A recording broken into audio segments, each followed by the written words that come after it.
আমি না সোনার শাখাপালা পরতেও এতটা এক্সাইটেড ছিলাম না যতটা এক্সাইটেড রূপার শাখাপালা পরার জন্য। তো এই যে নিয়ে এখানে বসে পড়েছি, এখন এটা পরে নেবো আমি।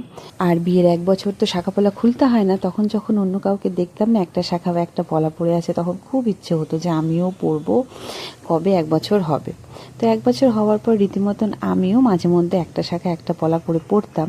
কিন্তু ইদানিং কি হয়েছে যে ভালোই লাগে না, শাখা পলা দুটো পরতে পরতে এমন অভ্যাস হয়ে গেছে যে যে কোনো একটা যদি পরি না, একটা যদি বেড়ে যায় না, একদমই ভালো লাগে না, কতক্ষণে দুটাই পরবো।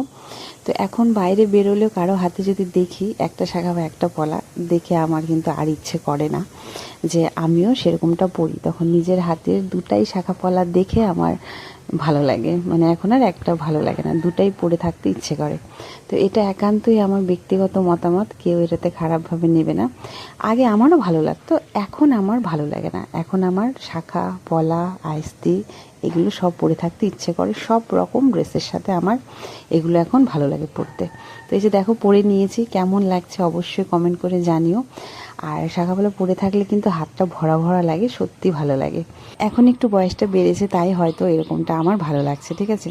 তো এই যে দেখো হাতটা কতটা সুন্দর লাগছে, হাতটা কেমন লাগছে অবশ্যই জানিও, এভাবে পাশে থেকো, টাটা।